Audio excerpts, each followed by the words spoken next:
Klutch Kickers round 1, I got 5th place in pretty much a stock Z. You don't need a hydro. Yeah, they're cool and help, but I mean, I drove for 2 years with a Miata with no hydro. A 1.6 Miata and got to A class with it, tandeming.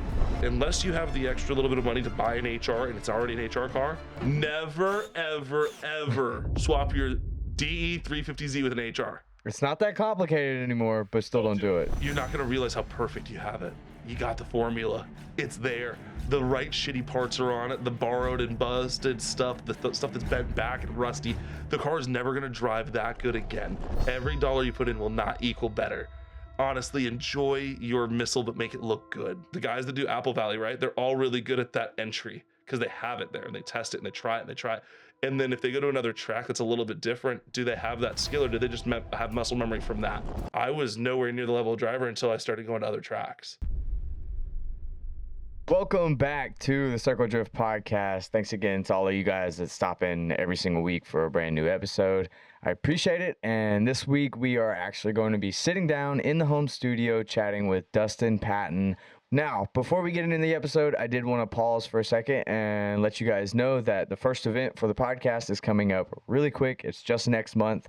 I'll put the dates on the screen, but it is the Chase Bay's Customer Appreciation event here in Tennessee at Polecat Training Facility, which is arguably one of the best tracks in the entire country. And I know I don't have the full season schedule quite out yet, but I at least wanted to let you guys know that we will be there doing some episodes. So if there is anyone in particular from that event that you want to see on the podcast, be sure to let me know in the comments, or you feel free to DM me and we'll try and line that up. But if you are considering coming to the event, I'll be sure to leave that stuff linked in the description so you can easily go there and find how to get tickets and all that. I'm excited for the season. I don't know about you, but that's enough of me rambling. Let's just go ahead and get into this podcast. How are we doing today, man? Doing great, It's good man. to see you here. Yeah, just a little flight and a drive, and I'm up here at the home studio now. It's at the mothership is what some places call it, right? Oh, well, where the magic happens.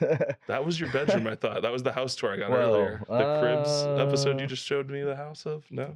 That's it's for Patreon or whatever. Oh, my bad. I got the sneak peek. Oh, shit. Oh, actually, I don't even have Patreon anymore. I don't even know how to do the Pornhub audio, whatever that is, but like, just cut the Pornhub. That's for the Patreon. Well, how has Klutch Kickers been for you? Have Dude, you been doing so good?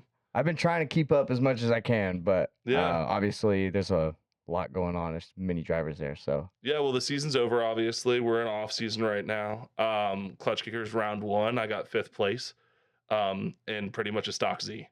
I mean, stock power Z. It's an HR swap, but it was down on power. Really wasn't sure what's going on with it, but was just consistent, put runs together. You know, you get your little bit of luck, get your little bit of talent mixed in there. And yeah, I ended up going against Kashad, my teammate Camel, in the end. And I ended up actually like doing a really good lead. And I'm like, oh, cool, I could win this. Awesome. And on my chase on the last corner, I'm like, what if I bump him? And I just put it in him fully in my control, just pushed him off track. Oh, no. It was fine. I mean, I definitely lost over it, but it was funny. And I just that went was from reversed, right? Or were y'all running it the correct way? yeah, that was that's the correct way, right? So Okay. like going Y'all didn't across switch the it up pond, at all per round? they switched it up every round. Oh, Yeah. okay, that's what I thought. Yeah. Damn. So Yeah. that was that's the middle hairpin is the last Yeah, turn, so it was correct? the last turn on that one was the middle hairpin. Yeah. That's a bad spot It to was go off to, I guess. Oh, I mean, it was fine. I mean, I Well, just if gave him a it's little raining. bump. I mean, every time I go against Camel, I touch him in the car, not in real life. Fair. A weird statement.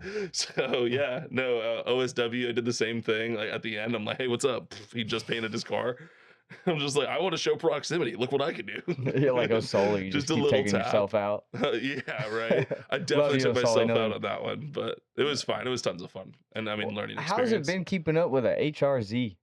Hard. Because, like, I mean, I know Klutch Kickers this year was kind of more, I would say, on the grassroots level side of cars more than the pro level side. So I bet that did help a lot. But It did. I mean, I will tell you, the field is like really good grassroots cars and drivers that are driving past the cars like kind of ability or like what you'd expect to come out of it. Right. And then you've got insane drivers. You got JD out there in a pro built, you know, he built the car, BMW, you know, that's got a quick change. That's a good gearbox, you know, great power plant. And he learning every round. You could just see him getting more confident, more confident, more confident. Is he the only one with like that level of car though? No, no, there was a yellow 240 out there, and then we had Josiah coming from FDF. We had Taylor Hall there, and an FD car, basically the Monte Carlo build that he did for FD. The car's so funny. It's so cool, but yeah, it's a Corvette, it's a C6 Corvette, fully built out, and it didn't get approved for Formula Drift, so he's out there dominating Clutch Kickers. I think he won almost every single round. So yeah, an animal. And I mean, then you've got Novak coming out at one round, tons of big drivers. Rad Dan came out. He actually won the last round. So I mean, like, the pedigree of drivers that were out there that I was getting to drive against were just, good. Yeah, Human was out there in the 370Z, his Prospec car, I think.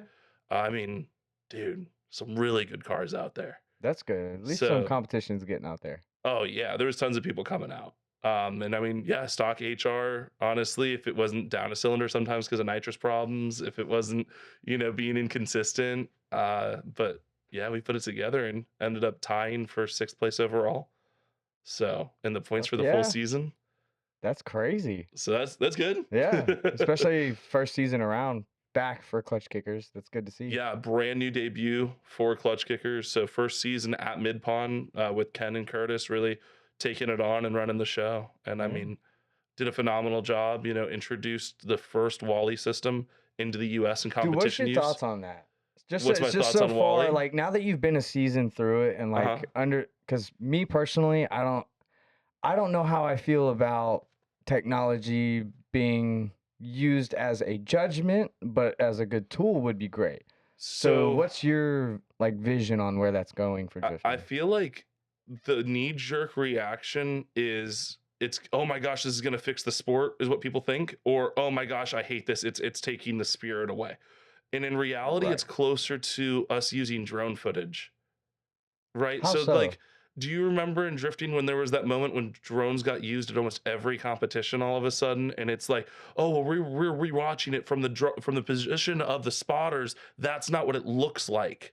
Well, that doesn't really matter. Yeah, it's harder for the driver and the judges, but it's a tool that they're using. That's Mm, the same thing that this is. It's just more advanced and you can replay it. It's not just one stationary angle. You can 360 angle the whole thing, see proximity, see when a car speeds up, slows down, which can be beneficial or hurt you. mm. I mean, for me, it helped me on a call. It also hurt me on a call. You know what I mean? Like, so I got deemed at fault in an acceleration area, not a decel, because I didn't increase in speed. Well, I didn't really lose speed there, but I'm a slower car. I can't really just ramp up. And then I Right. got ran into, and I got Oh. deemed at fault for it.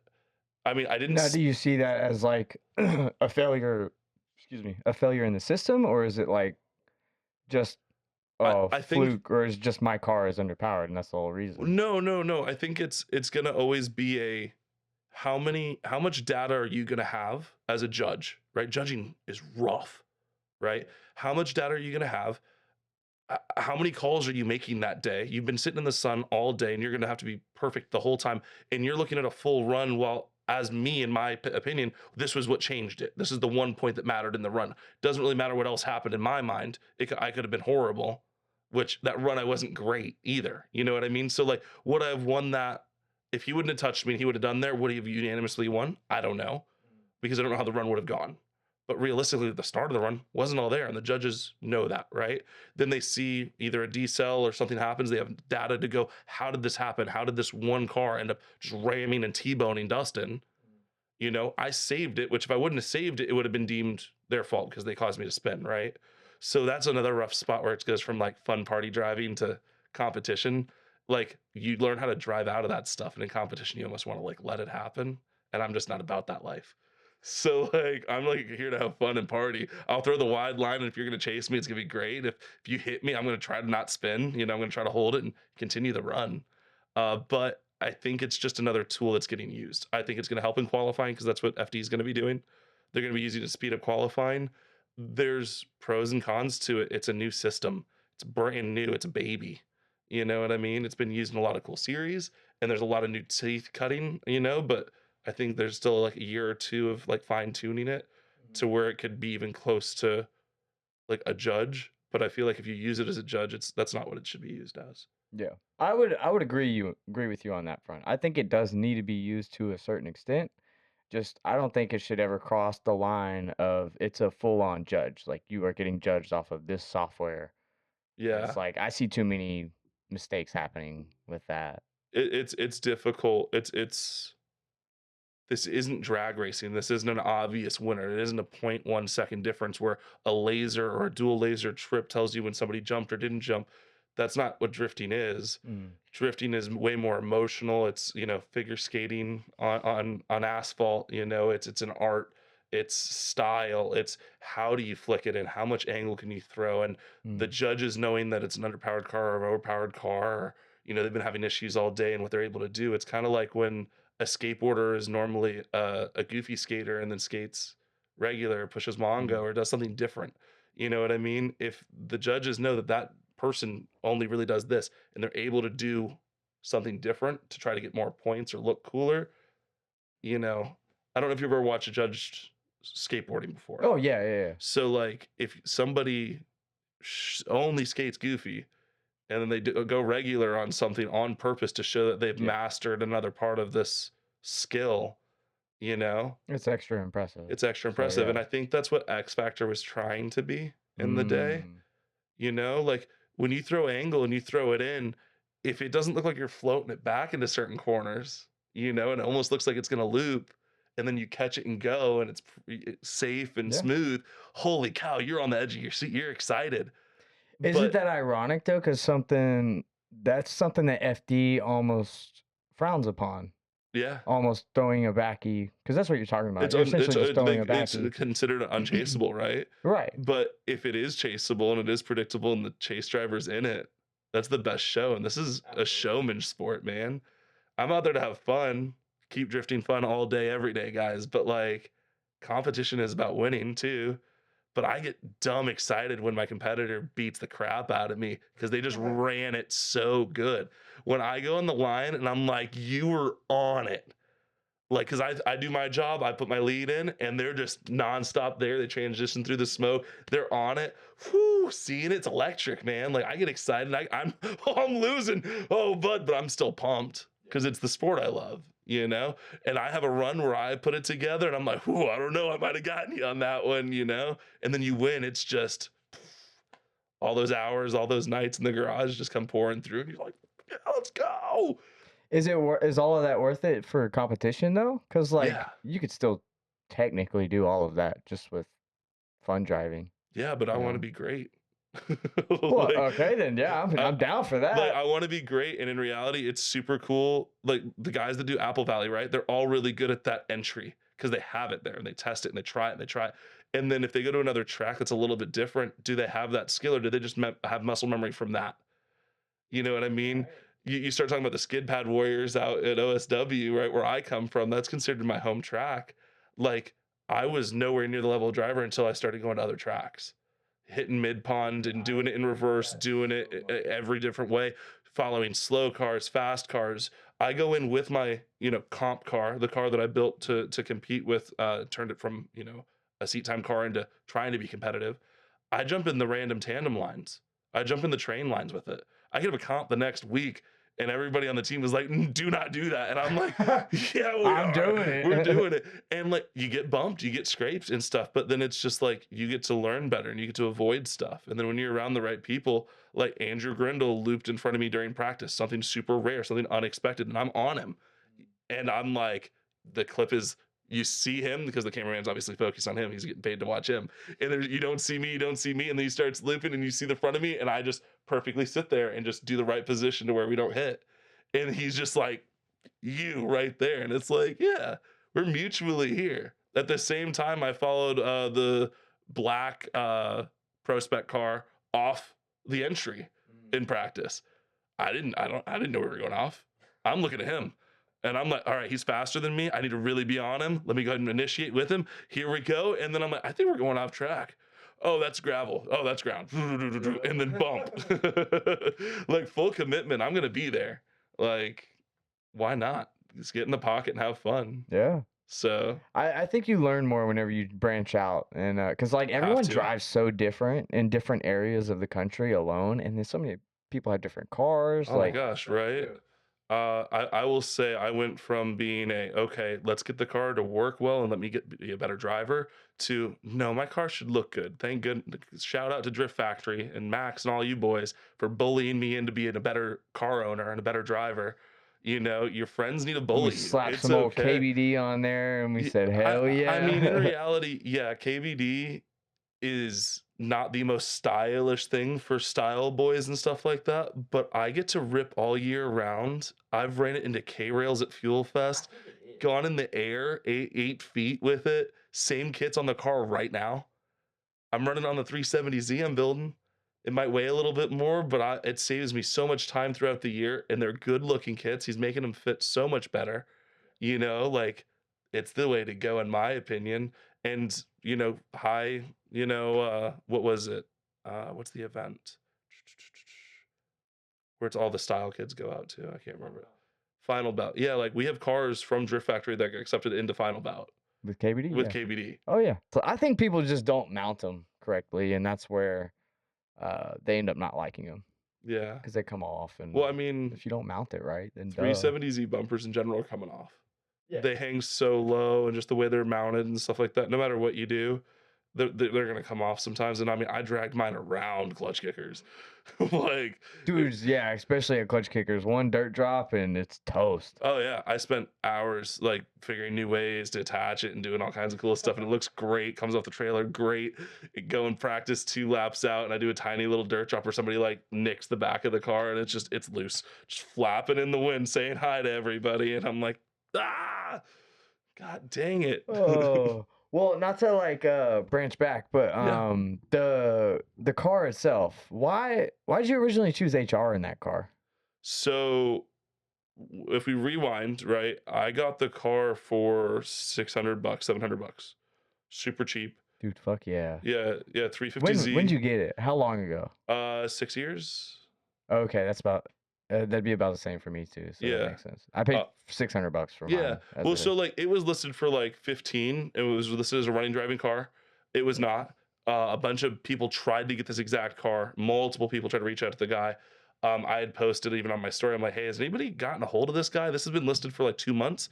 And dude I was hate using, when people do that shit. It pisses yeah, me off. yeah. So like, I finally was like, got a date and time. Find out he's just hotboxing the car. It's in the backyard. He just goes in there and smokes. I think he traded a brick or like half a pound or a pound or something No for it. way. That's how he got the car. And it was being street drifted before he got it. He street drifted it, blew up the motor and like hit the corner and like blew out like a couple arms and stuff. And like the subframe was bent.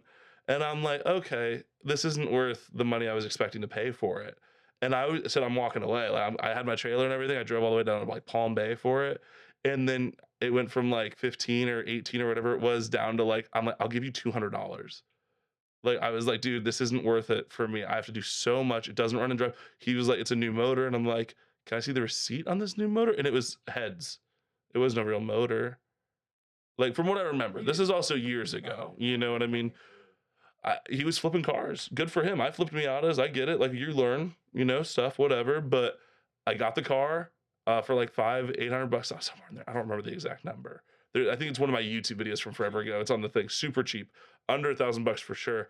And it needed a new harness. It needed a new engine. I put that in. It turns out the transmission wasn't super great, so swap the transmission. So just did all Was that it already myself. manual, you It was said? manual Okay, at okay. least, yeah. And then replace all the broken arms. I put the small, like $200 GK Tech kit on it to start driving. Do you even think those kits are worth it? Yeah, Are they? Okay, I never. super down. So I went from stock angle and then jumped to the super lock kit, the Okay. V1 super lock kit when I first got an angle kit. So Yeah. I never really got that middle ground angle kit. Dude, you want to type talk deal. about, hey, I might be interested in drifting? You know what I mean? It's not go get an S14 or 13 or Miata anymore. It's get a 350Z, get the GK Tech $200 kit. Go weld your diff. But like, is it worth it compared to stock angle? Because like, Yeah, to me, I would just rather save up a few hundred extra bucks. Or I guess it's a little more than that. it's way more than that. Yeah, I guess nowadays. So $200 for something you could sell for 180 the next day. Someone's always going to want it, right? And it's a really good stepping stone. I feel like a lot of people jump to the extremes. They think that they need all this eccentric stuff to drive. And we all fall into it at one point, right? We get the cart and we're like, well, I might as well add this, oh, I really do need the dual hydro to be safe. Some people don't want to drive with people without a hydro. Get out of your head. Like, if you don't know how to weld a diff, I guarantee you somebody does around you. If you're worried about ruining the diff that you have in the car because it's an LSD, you think it's worth something, buy the $100 diff off Facebook Marketplace, take it to your local dude to weld it. If it blows out, you got another one to make the car still run and drive. It's not that hard of a change on a 350Z, to change it out. It's 3 bolts and 2 axles and a drive shaft. It's pretty simple. I mean, it takes time if you're trying to do it quickly at a competition, but That's true. if you're doing it like with a weekend or something like that, and you're not even very tech savvy, you could figure it out, right? It's not hard, but weld your diff up. You don't need a hydro. Yeah, they're cool and help, but I mean, I drove for 2 years with a Miata with no hydro, a 1.6 Miata, and got to A class with it, tandeming, and then Pat Gooden literally had to sit in the trailer and be like, Dustin, you're a fucking idiot. Get a real car so you can start progressing. You did what that car can do. Awesome. Great job. You could have been out of that thing so much sooner. And then I did the same exact thing with the 350. I just kept sitting in it. Funny enough, I never answered your question on how we got to the HR. Oh, you're good. I had it in the back of my head. We're just going to circle back. But we'll circle back. But yeah, dude, those little kits, hell yeah. Do that. Weld your thing. Go out to your first event. Go to a open day. Go to a learner's day. Don't wait for a learner's day, by the way. Almost every track has a section that's pretty open, skid paddy, or like center of the oval at OSW, and they're super chill. Go out there for your 45 seconds, try to do donuts. There's a cone out there. Can you consistently do donuts in the right size that you want without making ovals? Yeah. And then once you have your circles down, make them larger while doing it, make them smaller while doing it, and then have 2 cones next. Now you're going to transition to figure 8. So do a couple circles around the one, transition predictably, do that, transition predictably, and then switch direction, because you don't get to always drift to your left or to your right consistently, and then once you feel comfortable there, go chase somebody that lets you. Damn, that quick? Oh, 100%. If you can go through the track, if you can do figure 8s, I guarantee you can go through a track without looping, right? So go out and confirm that you can do that. Get the thumbs up from your friend or someone that that's like, you can chase me. Right? Give space. Don't try to get to their door. Don't cut angle. Your job is to mimic them. And the best thing you can do is just follow behind them a couple car lengths and see how they do it. Yeah. And watch that transition and go. And you're going to move up to B class. You're not going to keep up either way. No, they're going to run away from you, which is fine. You're not going to be able to. And if you're catching up to them, you're doing it wrong. Yeah. Yeah. But now you're going to get to learn so much faster. It's the way I learned. I went from doing donuts to tandeming within my first day of drifting. That's pretty crazy. Might as well learn. Yeah.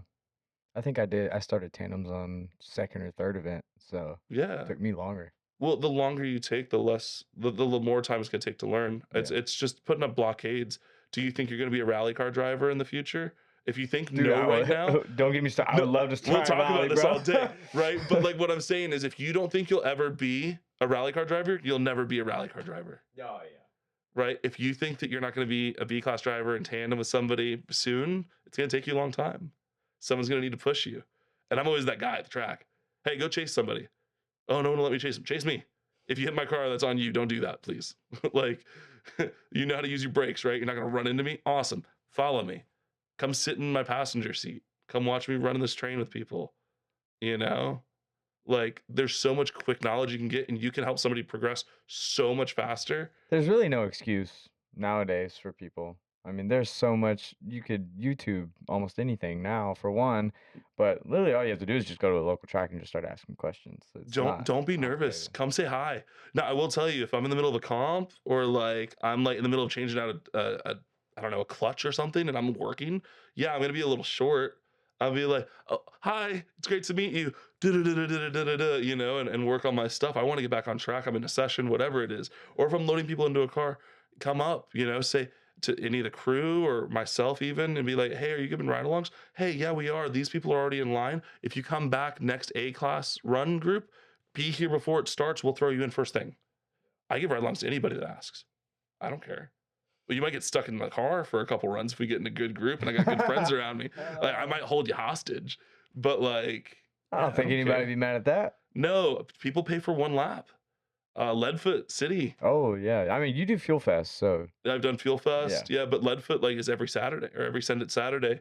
You can get in line and you can jump in a car and there's a row of cars. So it's not like you got to wait for Fuel Fest to come around in Tampa or West That's that Palm. big, the like massive skid pad with like the 100. They can do the 100 mile per hour plus entry So there, yeah, if they do the layout correctly, you can do right? that. Yeah, we've It done it just opened around. up a year or two ago, right? Yeah, yeah, yeah. Okay, I know exactly what you're talking about then. Hmm. Yeah, I don't hear too much from like about that track, so I don't. I feel like the jury isn't still out on it. It's just people are learning it, and the people that are willing to come out. It's funny because you'll see all these really really good drivers out there testing their car because they just need a track that's open.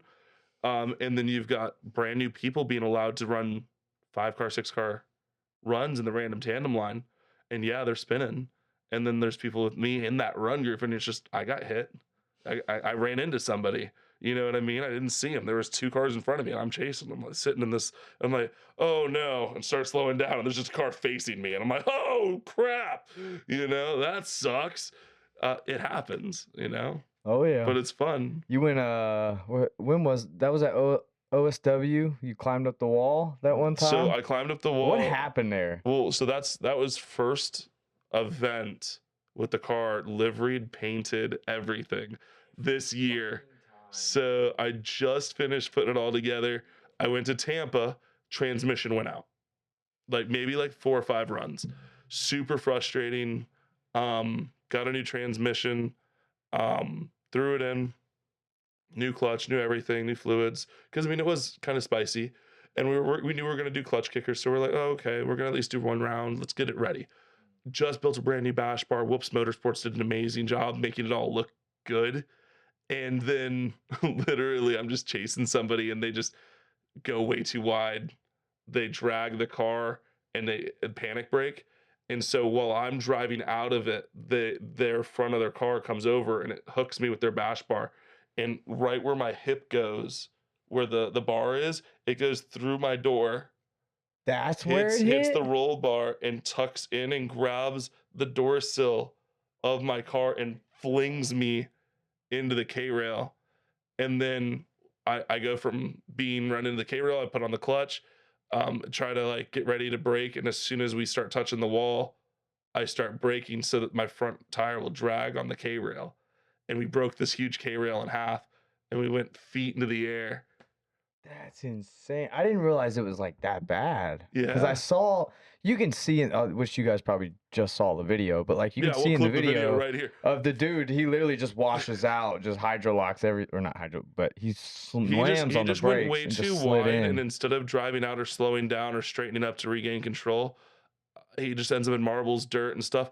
And what that happened is the rear of the car was in the dirt while the front was still on pavement while he's panic braking. And so that has grip, the front and the rear goes, and so it just comes and grabs me. I had Sean Booth behind me, which just started driving for feel, suspension with it, all of them. And I had other people stacked behind me. We had a really good run going. I was super excited for it. And then I'm like, oh, he's going off. Let me, just regrip and go around. Done it a ton of times, whatever. No big deal. He'll wash out. He didn't wash out far enough. Yeah. It looked like just your back wheel hit his front end, but that's crazy. No, his Just the bash bar whole, hooked in, and so like it dude, actually I would have locked shit my the pants. mechanical system on the door, so I couldn't open the door anymore. So, and then this is the drifting mentality. After that, I get out of my car, not happy. I was about to say some words, and then I see his car's on fire, and I go, Can't be mad at grab that. my freaking fire extinguisher and put his car out super reluctantly. I'm just joking. I don't mind helping, but I was not happy Fuck with this the guy. guy. It's fucking idiot. Fucking. Just built this goddamn car. And like I only have so many spares. And so I'm like, oh man, I've only given 4 ride-alongs. I was supposed to pay for this event with ride-alongs. Like, I don't have the spare funds for this, really. Like, crap. And then we tow it off on dollies. Like it falls and like does some all this weird stuff. And I'm just like, I just built this thing.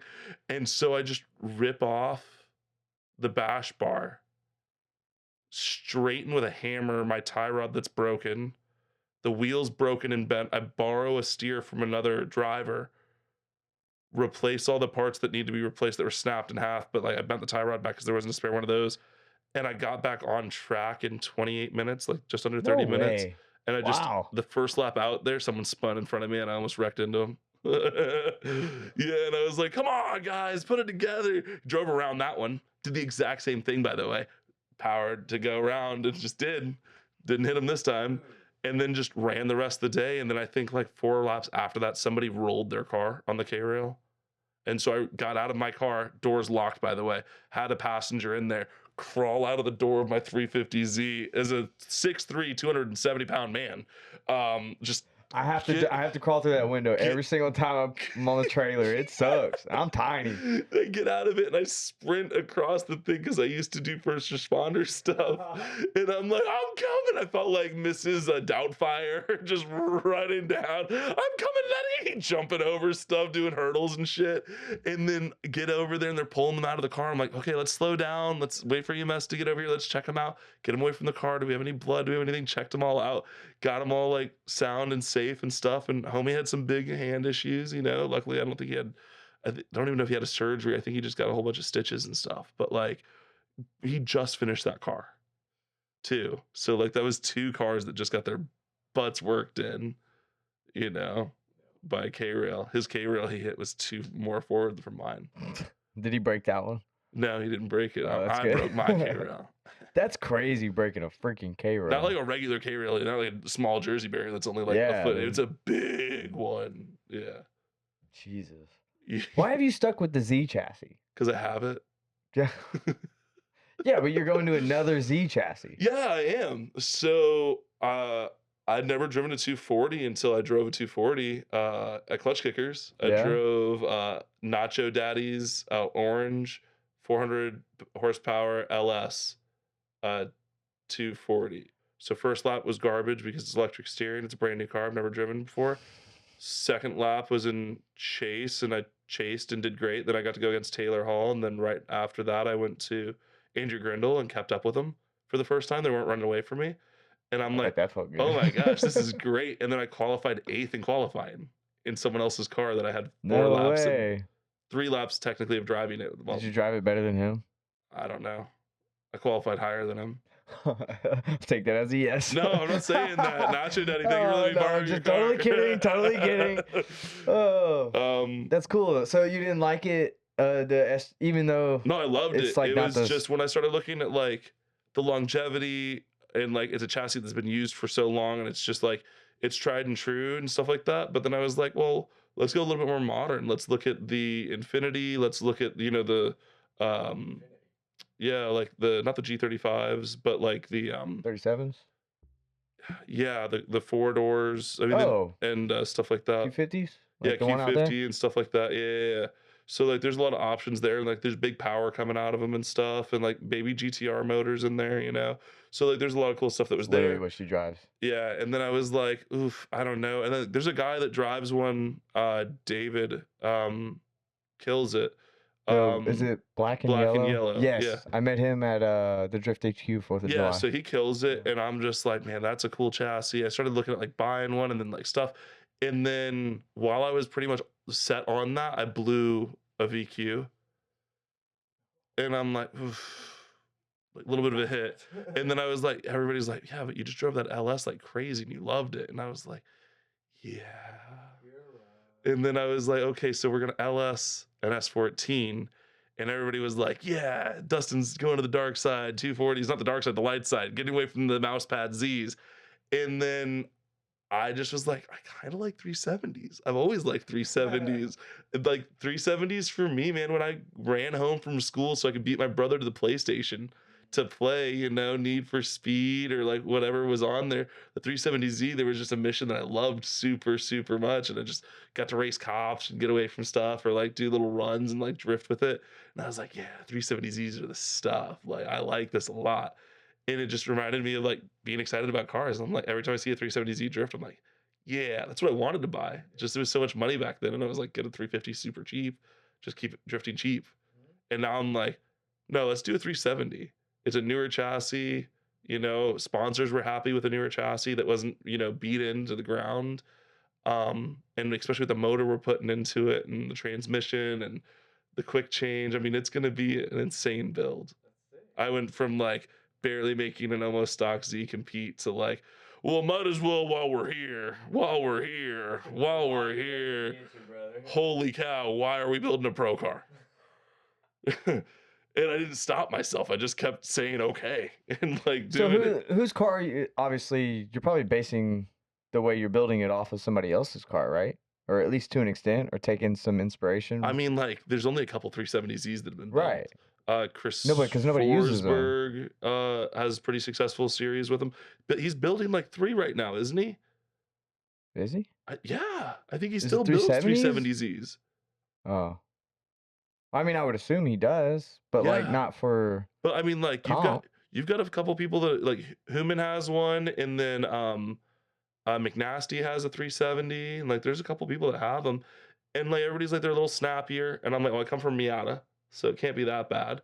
And then I have friends that are like Rage was just like, dude, it's gonna be the worst cockpit you've ever been in your entire life. You can't see anything out of it, and I was like, great, I drive blind Dude, anyways. it can't be worse than a Corvette. Those Well, things are awful. he said they're horrible. And I mean, I've sat in a What? 370Z, but I've never drifted one. By the way, yeah, just fully committed to this chassis. When I have friends that have 370s I could have drifted, I just said, sure, I'll just do this. Went and bought a chassis and started building it and bought parts. I don't know. I'm dumb. We shall make it work. It'll work. Oh, it'll do great. I'm sure. Yeah. There's a lot of great parts in it, a lot of great people. I mean, Wolf's Motorsports is literally letting me use a lot of their space. They're doing a lot of fabrication on it. They're who I work with. They're my team, right now. And like, I'm just in love with working with people that are like, all right, it's got to get done. Let's get it done. They were the ones that crewed with me and like helped advise me and work on the car all last season. Without them, there's no way I would have been as successful as I was. So big shout out to all you guys, obviously. Super excited to be working with a lot of the companies I'm working with this year. We actually got a huge sponsor that I wasn't expecting. No way. Somebody that's never sponsored anybody in drifting and barely sponsors anybody in drag racing, which is where they're from. They just did a huge thing with Cletus down there at FL2K. I don't watch Cletus much. Okay. Yeah. Well, sorry. Granas Racing Transmissions, which had the fastest stick shift Oh, I have heard of them. car in the world. They're down the road from us. Really? They're down the road from us. And I don't know who in the camp had the idea. I think it was Josh. And we had a connection and we pursued it. We sent decks. We had conversations. We had a meeting. And dude, that's epic. We're getting to run a T56 Granas transmission in the car. And we have twins. Me and Camel will both be running the same transmission. So that'll be a Tilton. So this is technically a drag racing We're transmission, going short correct? ratio, not long ratio. Okay. So short ratio, Tilton, clutch, and all that stuff, and all the goodies. Dude. That's gonna be my gas pedal too, is Tilton, and yeah. Dude, I'm excited to see how that turns out. Dude, how the transmission does. Yeah, I'm so excited for the transmission. We've got ICT Billet helping with the supercharged engine, which I've sort of announced and like talked about. Mm-hmm. I'm running a Hellcat supercharger on a 6.2 aluminum block LS. Wait, what? How? Why? Why or how? Which one do you want me to answer first? Okay. Well, how ICT Billet makes it. They make an adapter kit that has everything ready to go. You throw it on there and it lifts it away. The LT4, superchargers are expensive now. And like you could pick up Hellcat superchargers for like $800. They're not that anymore. They're like $1,600 now. They're going up a lot. But now, are they as efficient as like what you They're better. They stay cooler. Way. Yeah. How do they stay cool? Because they're further away, obviously. So they're higher up. Okay. They're larger, and like the way that it works, it's a larger displacement, so it has to work less. No fucking way. Yeah. Well, how long has that been out? This last year. Oh, do they announce it at like SEMA or something? No, I don't know when they announced it exactly, but like. We saw it and we're like, this is cool. And I reached out to them and they were like, wow, you're something, Dustin. Huh. You're very interesting. And then they were like, you know what? We like you. Yeah, we're not sure why, but there's something about you. And ICT was just like, yeah, let's figure this out. Let's work together. And I got to hang out with them at PRI in Indianapolis. And yeah, we finalized everything. And so they're going to be a lot of stuff on the motor, a lot of stuff for the adapter. Obviously, the whole adapter kit's from them. It's going to be made into a Granas transmission, T56, custom drive shaft, and then Rad Dan Industries with a winner's quick change. Hell yeah. So Going like quick change and all. quick change and all, man. Fuck, So the dude. idea is to keep the motor safe. The motor's really, really expensive. Mm. And if I can get my wheel speed out of the quick change and I can get the wheel speed and the grip that I want and all that kind of stuff, and I change gear ratios, I'm not asking the tuner to be like, I need more power. Mm. I need this power band. I need this, this, and this. It's like, now let's change the gears.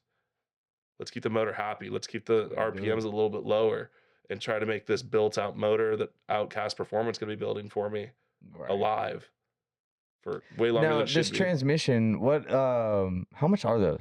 Do you know the retail price on them? Not horrible, but not great. I actually can find out real quick if you just. Yeah, I you can look at my can thing look it real up. quick. I'd be curious to see what the price difference is in something like that versus, just a normal dog box or something. So the way that I remember it is pricing wise, I went through 3 JKs this season. Really? Yeah. So start of the season, I went through one. That was a brandish new one to me. Middle of the season, I went through one, and the end of the season, I just went through one. Why do you think you were going through them? Just transmissions were just weak. They're not weak transmissions. People make the CD09s last a really long time. People made the JKs last a really long time. I'm abusing the crap out of it. I don't know. Synchros aren't really good. Are you all solid mount? Like solid motor mount, solid trans mount, subframe? Dude, I'm not gonna lie. I've heard a lot from Z owners. As soon as they go all solid mount, do they start dropping transmissions and axles and everything left and right? I think I do have an isolator on like the Z1 one for the transmission. So there's a little bit of give there, but not a lot. It's the polymer one. But it always, I didn't think it shifted bad because I don't have a whole lot of experience with a bunch of transmissions for drifting. I drift my stuff, you know what I mean? But then I drove the S14 with the T56, and I'm like, whoa, this goes in the gear I want when I want it. Because the CDs and the JKs, you're like, can you please go in gear? Oh, they're miserable. I know exactly what you're talking about. When you're switching gears like crazy fast and you need it and you're dropping down from third into second because it's a little bit longer run and you geared the rear so it's a little bit shorter, and you started doing all that stuff, it starts raising havoc, man. Yeah. But I think it's cheaper for me to get one of those than to get 3 of those in a season. And they're indestructible. I don't even think it's air quotes. I think I was told it's indestructible. I mean, yeah, but you also got to look at the different type of abuse it's going to be taking versus what it's used to. I know you shorten the gear ratio. Yeah, it's the shorter gear pack. But like, it's still not going to be used to the amount of we're going to show that it is, and like upshifting, downshifting, like going back and forth nonstop. So it's going to take that doubt out. That's what I'm curious to see. It's going to take the doubt out, and it's going to bring another transmission to the market that people have an option for. It's going to be a Florida-based company. It's going to be something that has stock, has the connections, and has the mounts to just bolt right into an S13. So, okay, then if someone was to order one, how long would it take for them to get it? It's sitting there. They have it. They're just throw it in, pack it up, and send it out. It's ready to go. Yeah. Damn. No, they carry everything in stock. I probably don't know that. I was about to say, how much do you think shipping's on that? I don't know. I guess it would matter where they're at too. It would, anyways, but I mean, like, in reality, we're gonna show, and I hope everybody has bated breath waiting for us to run round 1 of Klutch Kickers, do a couple rounds with it, because we're gonna do a review video and we're gonna be honest. And I cannot wait to be like, that's cool that they gave you the freedom to do that. That's really fucking awesome from them. 100%. No, they want us to be real spokespersons for it, right? And be like, okay, this is something that we don't do. This is a sport that we're not in, but there's definitely a need for another transmission.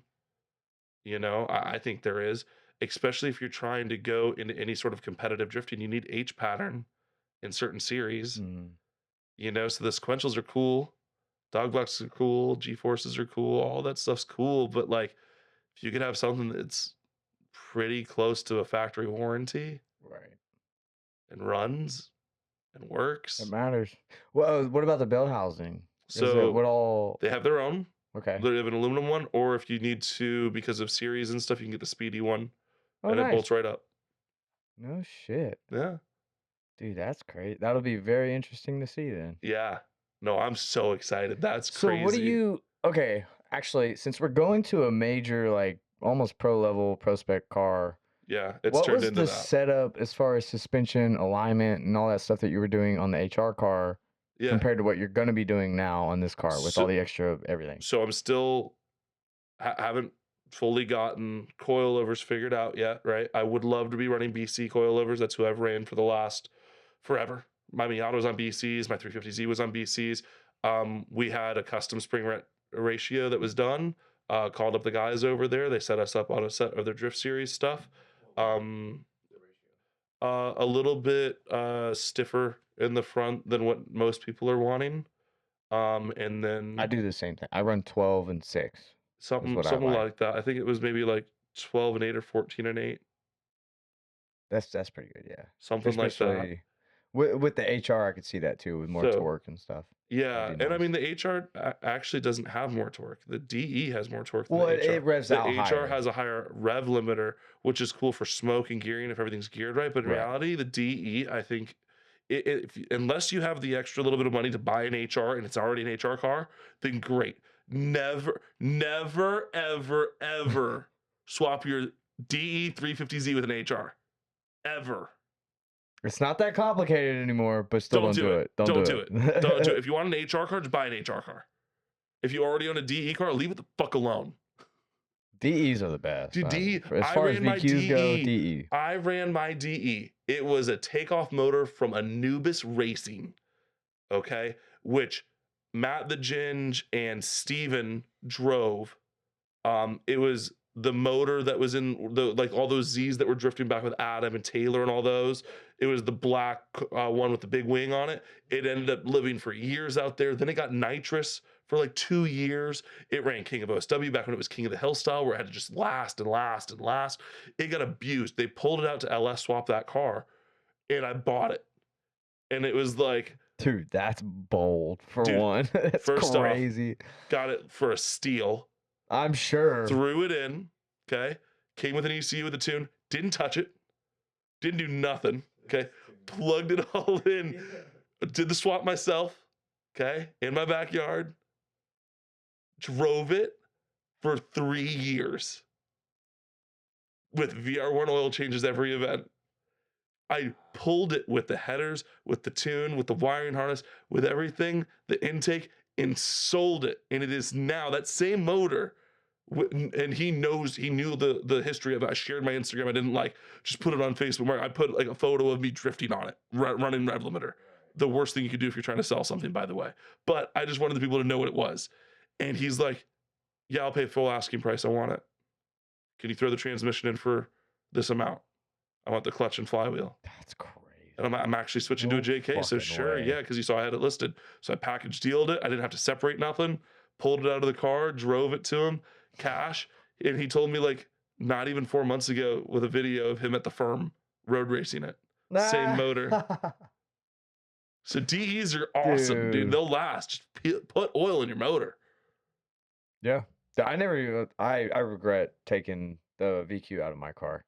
Yeah, because No, you well, did I take that back. I don't regret doing the swap, like swapping it to RV and learning. stuff, but like, Yeah. dude, it was, I swear to God, that This motor is was something fucking that bulletproof, every driver bro. does. Ah. Every driver at some point is going to go, you're not going to realize how perfect you have it. You got the formula. It's there. The right shitty parts are on it. The borrowed and busted stuff, the stuff that's bent back and rusty. The car is never going to drive that good again. Every dollar you put in will not equal better. Honestly, enjoy your missile, but make it look good. It's okay. Like, if you want to go to the next step, do another car. Yeah, that's the only thing I regret is I wish I would have just bought a shell. How to cool do would it it have on. been if you had both those cars running and you could Yeah. tandem with your girl, or you could go take What's one out crazy randomly? is I went back. I reverted after I blew the RB up, or I blew the ring lands in it. I went back. I bought a A G sedan. That's what's sitting out there. And the first event, it fucked up. That's not even a circle. That's like a weird fucking shape. I feel like I'm on Disney Yeah, Channel well, and I'm see, I didn't want, epileptic. dude. I'm so over the Z's. Like, I'm so like they work and they're great, but like, fuck, they're ugly, Have you dude. seen the They're so memes? ugly. Have you seen the memes where it's like Captain America, da-da-da, and then it's like Spider-Man, Yeah. Spider-Man, Spider-Man. It's 350Z, 350Z, 350Z, and then it just goes, and it's just Spider-Man, Oh Spider-Man, yeah. 350Z, 350Z. Dude, you can't get away from the trumpet. You hear it, VQs. The It's G's got a stock exhaust. I'm not doing it. I'm not doing it. I hate the sound of those fucking cars. dude. Sarah called me out or somebody called me out and it was first round of Klutch Kickers and I was wearing like a ski mask and just being an idiot and they're like, Dustin, you want to interview? And I'm like, uh-huh. And they're like, so we hate the noise of the thing. And I'm like, cool, it's for me, not for you. I'm the one out here competing. You're at home wishing you were me. I don't know. Like, get over it. Like, are you driving right now? Like, Oh. it sounds great. That exhaust is awesome. It's the best sounding VQ I've ever had. And then I just did this. It's just walked Stormed away. off. Fuck you all. Absolutely. You're lucky I'm here. Oh my god. A big guy. Big entrance. What's going on, ladies? I'm single. Holy shit. How did we Anyways. get there? Oh, you never answered the question. Which one? Alignment specs. Like what? Okay, so yeah. the guys at Whoops kill it and they just find grip for me. And then they're just like, they don't tell me how much tire pressure's in the car because I want lower tire pressure. So they give me, funny enough, a higher tire pressure with more mechanical grip, sort of. Like it's not a BMW that like finds more. Just towed in and really aggressive. You're not curious as to what the numbers are though? It changed every time. Like, Dude, I would be like, what it changed to? I gotta know. no, at a certain Just to see the point, man, difference, like I would love where to. it's I'm going. not this, but like it'd be really cool to Days of Thunder it and just be Tom Cruise and be like, I don't know, man. I just know how to drive. That's not me. I know how to like put this stuff together, and I could answer some of these questions really specifically. But in reality, it doesn't matter because my setup was a car that's been into the wall 4 times. It's been smashed into how many times? I got it and it had already been into a pull, right? Like it had already been abused and used, nothing straight on the car. So they're over here figuring out, like when you lift my car, the one has different preload than the other side because it helps balance the car with how twisted it is. Like, do not buy my 350Z ever. If I die, my 350Z goes for sale, don't buy it. Oh, Like- my shell's toast too. Yeah, so it's I feel you. rough. Like, it's not like some pro cars I've seen roll through, but like those things find the wall at like 80 miles an hour. I was finding the wall at like 40. So like, Dude, it's so funny seeing the pro cars halfway through a season. They just look like absolute dog shit, just band-aids all over them, yeah, barely man. kept together. Well, I mean, as long as they got their panels, they pass tech.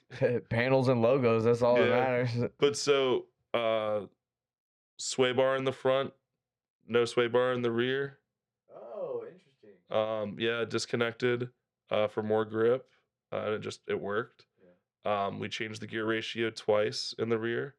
I don't know, man. Like it's on BC coilovers, wise 5 angle, just rips. Do you like less grip Feeling. up front? Is that I run 35 psi. You know, on nothing what? on a X comp tire, Okay. a 245, 245 35 or something like that, or 240, or maybe a 45 high or Or 55. skinny boy. Whatever. 225s up front. Yeah, no, they're not thin. It's just what they had, you know, and Yeah. it's what I'm used to, so I was fine with it. I used to run a ton of grip when I came from the Miata because it was like more of a toge car, and it would like go around like corners on purpose, you know, Right. gripped up like a little bulldog status. And then switching it to drifting, I just put skinny stock ones down. It's so funny, like just imagining you in a tiny little Miata. Yeah, You're huge yeah, it's fun. compared to a I Miata. sit like this, like my butt in every You car. gotta send me some videos. I sit of it. like this, and I'm just in the car. You got the gangster lean. Just- Hey guys, how we doing? Just go. But yeah, I mean, there's videos of me doing Tail of the Dragon and like all that kind of stuff. And I brought 2 cars out there actually with my friend Dennis, and so they were both mine. And so I'm just running into him all the time at stop signs and like red lights. We street drove both of the cars up there, by the way.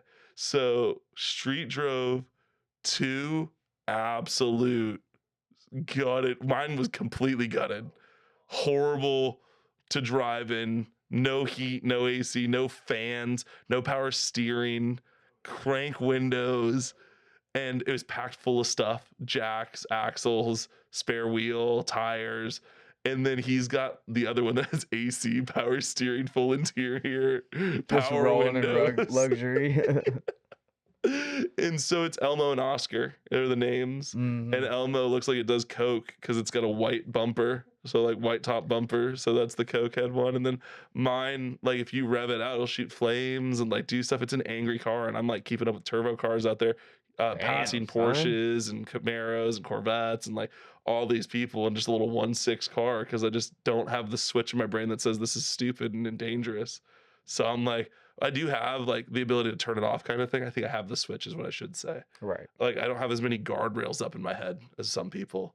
And I so think we can tell. yeah, so I'm like 4 a.m. in the morning and half the mountain's dewy and half the mountain's not. Yeah, let's go hit it one more time. Let's fly down as fast as we can. And then like What's halfway the through the worst? run, I turn my headlights off to just like drive with the moonlight like an idiot. Fuck that. Like, yeah. You're It's fun bold. though. Yeah. And the police didn't bother us none because it's the middle of the night. They know that we're just gonna kill ourselves, not anybody else. So Oh, and you're a like character, man. we drove also we drove these cars up and just hope and a prayer and a dream. And like an alternator went out on us at one point, a starter went out on us at one point. I ate through a pair of tires because like the alignments that we had were obviously for like Oh yeah. aggressive alignments because there was no alignment shop up there that we knew of. We ate a battery because the alternator was going out. So we ate a battery. I ordered tires to a friend's house up there and went to this podunk on a Sunday Oh no. tire place. I'm like in very nice Koenig wheels, like really nice spec, expensive wheels, There's beating the and like shit out of super them. expensive tires that I just bought that are sticky as could be. And I'm like, hey, here's $5,000, $3,000 worth of stuff. Can you mount these? He's like, yeah. And just and Absolutely. he just kind of I looked at the machine, there was no guards on any of it, it was just pure metal. And I was like, it is what it is. And I just start de-stemming everything, pull the stems out, Oh, pull the air out, and I'm like, I fuck. need tires. And so I crashed the night before the tires came in. I was like, oh, I'll do some more runs, it should be fine. Fully showing cords. And I came around Sweet Tooth and it just had that bump and just lost front grip. It was like, oh crap. So like kind of started going to where you're like you're gonna go off the mountain. And I'm like, no, we're gonna stay in the mountainside. And there's like a little green pasture there. And I'm like, all right, so not locking it up, just trying to ride the brake as much as we can. And I go off track or off the road and like push in my bumper on a tree.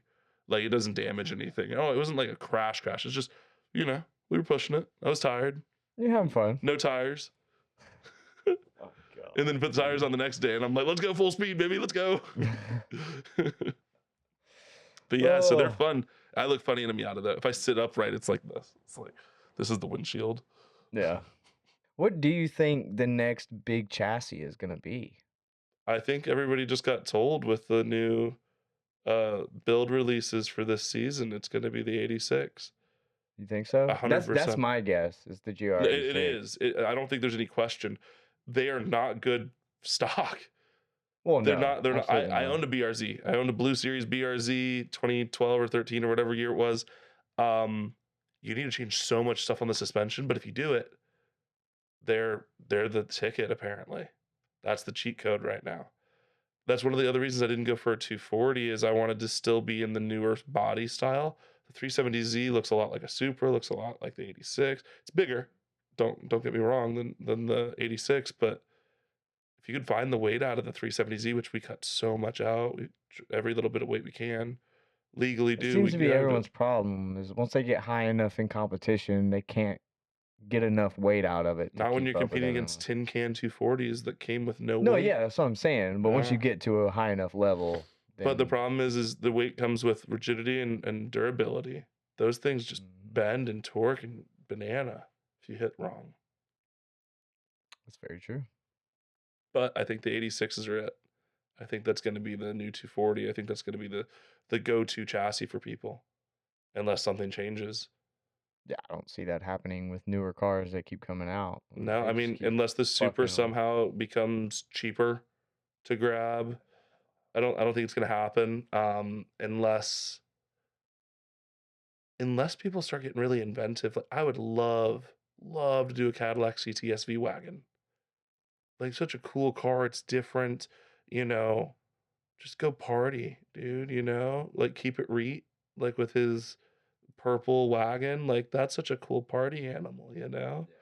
Like, I would love to do that kind of stuff and have that be a thing, but like, I don't have the budget to build multiple cars right now. And having a fun what you want car versus a, hey, are you gonna be serious about drifting? Like, and I just said, yeah. And I kept getting good deals on stuff, and I kept convincing people to give me good deals on stuff. I mean, without the sponsors, there's no way I could be building the car I'm building right now. And they believe in me, and I believe in myself, and we're gonna have a hell of a fucking season. Good, Like, man. I'm so excited. I hope the car turns out really well. I know most people go through first year builds. I don't have that Like availability. We're just gonna kill that. it. That's the spirit, baby. Yeah, we're gonna. So like, I jumped in someone else's car that I had no idea how it was set up, electric steering, going from manual steering, all that stuff, and I was able to put runs together in 2 laps. Oh no, I think it'll be fine So driving I wise. think I I just think at hope a the certain car point you're doesn't. adaptable, and I have tons and tons of seat time, but I don't have tons and tons of competitive seat time where I'm like, oh, I'm so used to the car doing exactly this when I do this, and this is how it always reacts and da da da. You're Like, gonna have not much at all when it comes to this car. that's fine. I would kept breaking stuff and changing everything on the car all the time. It didn't matter. Everything was different every run.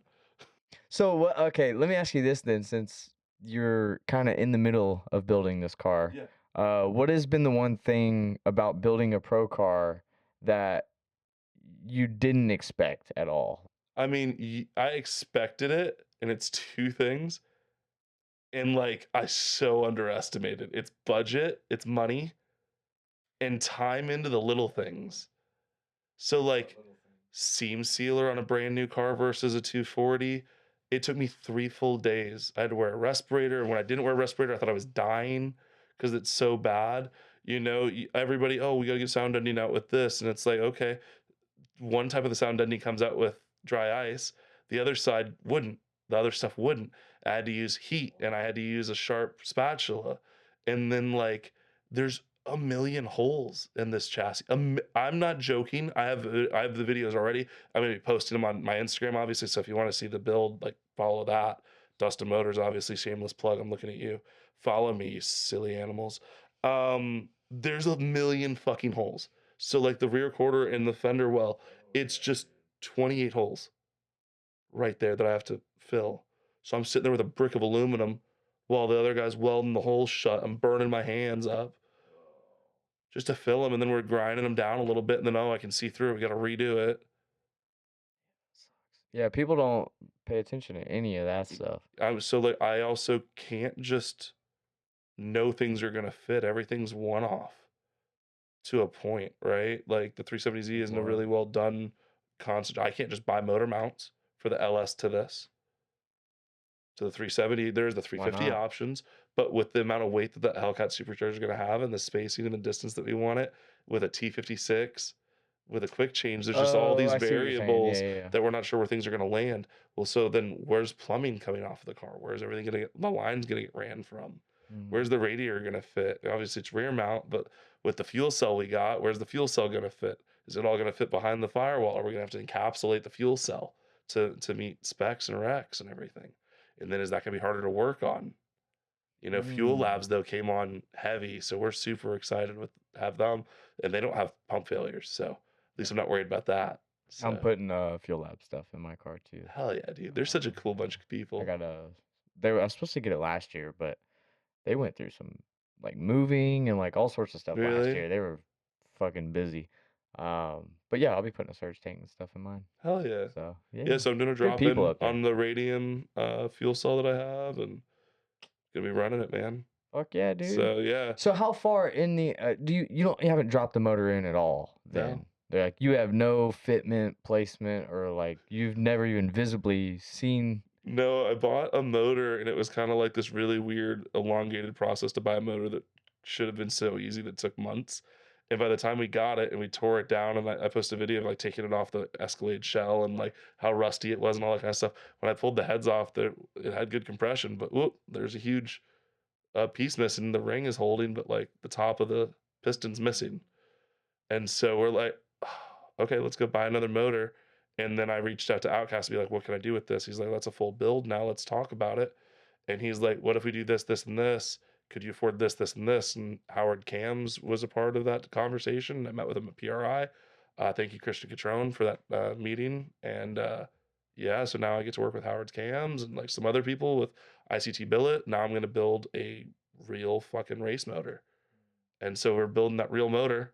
And obviously, I need to mock stuff. I need to be able to start driving this car and everything. So I went and bought another Escalade.